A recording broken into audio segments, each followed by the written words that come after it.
नमस्कार दोस्तों, आज की हमारी कहानी है मेरी नासमझी। निर्मला और विनोद की शादी हुए 5 साल हो गए, पर उनकी कोई औलाद नहीं हुई। निर्मला उदास रहती थी। सुबह सवेरे उठकर कामकाज करना, विनोद के लिए चाय नाश्ता और ऑफिस के लिए टिफिन तैयार करना उसकी रोज की आदत बन गई थी। उस दिन भी वह ऐसे ही सवेरे बिस्तर से उठी, पर उठ ही नहीं पाई। सिर चकरा रहा था। किसी तरह अपने आप को संभालकर वह उठी, पर गिर गई। उसके गिरने की आवाज से विनोद की नींद खुली। वह भाग कर आता है और निर्मला को पलंग पर लिटा देता है। वह कहती है, मालूम नहीं विनोद आज क्या हो गया। उठते ही चक्कर आने लगे। विनोद ने फैमिली डॉक्टर कुमारी को फोन किया और निर्मला के बारे में बताया। आधे घंटे में ही कुमारी पहुंच गई। उसने निर्मला को चेक किया और बताया कि बहुत बहुत बधाई, खुशखबरी है, आपकी पत्नी गर्भवती है। निर्मला और विनोद दोनों को तो ऐसा लग रहा था कि जैसे उन्हें मुंह मांगी मुराद मिल गई। सही समय पर निर्मला ने एक सुंदर स्वस्थ बच्ची को जन्म दिया। बहुत सुंदर बच्ची थी। उसका नाम परिणिका रखा। घर में उसे परी बुलाते थे। परिणिका स्कूल से कॉलेज में पहुंच गई और इंजीनियरिंग की पढ़ाई पूरी करके नौकरी पर लग गई। निर्मला को अब उसकी शादी की फिक्र होने लगी। वह बहुत सुंदर पढ़ी लिखी और नौकरी करने वाली लड़की थी।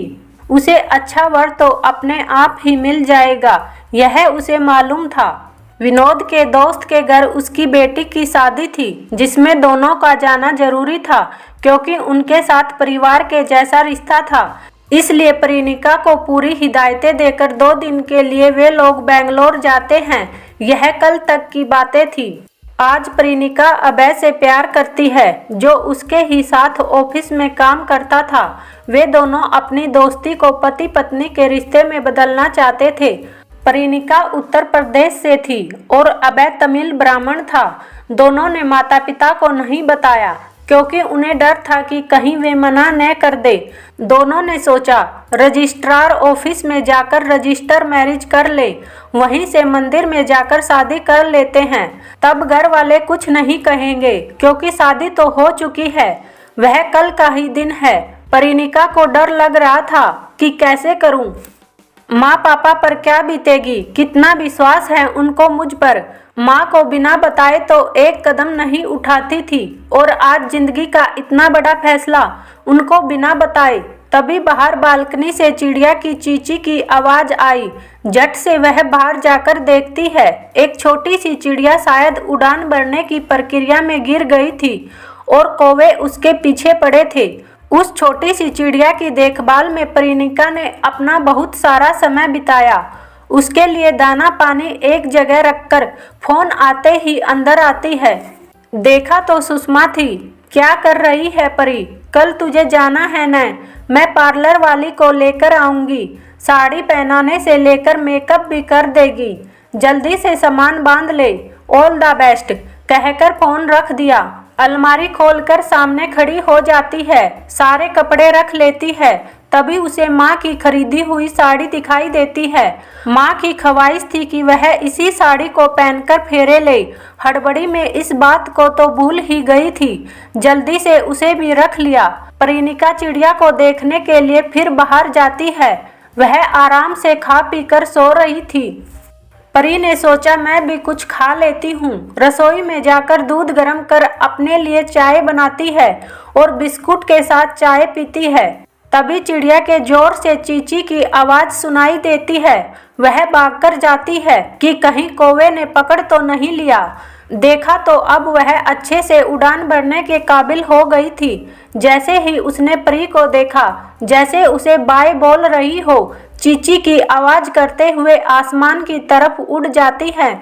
जहां चिड़िया थी उस जगह को देख परी उदास हो जाती है। सोचती है 2-3 घंटे में ही कितना लगाव हो गया था उस चिड़िया के बच्चे के साथ। हमें माता पिता तो इतने सालों से पाल पोस कर बड़ा करते हैं।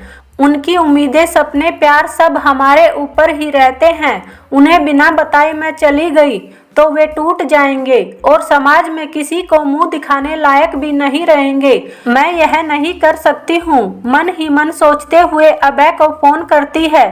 फोन उठाते ही अभय कहता है, परी सब इंतजाम हो गया है, बस सुबह तुम जल्दी से निकलना। परी ने कहा, अभय मैं तुमसे माफी चाहती हूँ, मैं कल नहीं आ रही हूँ। अभय घबरा गया, क्या हुआ परी, क्या कह रही हो? कुछ नहीं हुआ अभय, हम अपने माता पिता को मनाकर ही शादी करेंगे, उनसे छिपकर उनके आशीर्वाद के बिना नहीं करेंगे।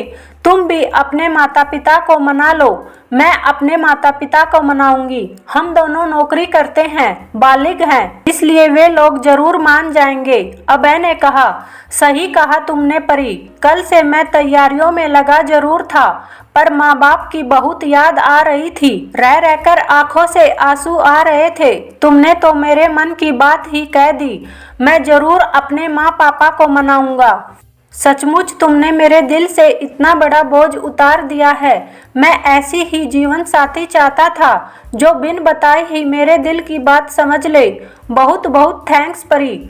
अभय की बातें सुनकर परिणिका को आराम मिला और वह अपने लिए खाना बनाने लगी। उसे भी लगा कि हम अनजाने में ही इतनी बड़ी गलती करने वाले थे। माँ का फोन आया, बेटा मैं और पापा कल सुबह आ जाएंगे। आज पुष्पा की विदाई हो गई। कितना मुश्किल है अपने जिगर के टुकड़े को कलेजे से अलग करना। ठीक है, रखती हूँ, कल मिलने पर और बातें बताऊंगी। उस रात परिणिका चैन की नींद सो सकी। अच्छा है समय रहते उसने अपने आप को संभाल लिया था, वरना मेरी नासमझी से मेरे अपनों को ही चोट पहुंच जाती। मन ही मन उसने ईश्वर को शुक्रिया अदा किया। दोस्तों मैं भी एक लड़की हूँ, पर आप सबसे एक विनती करना चाहती हूँ। कोई भी माता पिता बेटी के पैदा होने पर नहीं घबराता, वह घबराते हैं तो उसकी इन्हीं गलत हरकतों के लिए। दोस्तों लव मैरिज करना कोई गुनाह नहीं है, पर वही विवाह अगर माता पिता और अपनों की मर्जी से हो तो उसकी खुशी दुगनी हो जाती है। धन्यवाद दोस्तों, अगर आपको कहानी पसंद आई तो वीडियो को लाइक और चैनल को सब्सक्राइब जरूर करें। मिलते हैं फिर किसी इंटरेस्टिंग स्टोरी के साथ। धन्यवाद।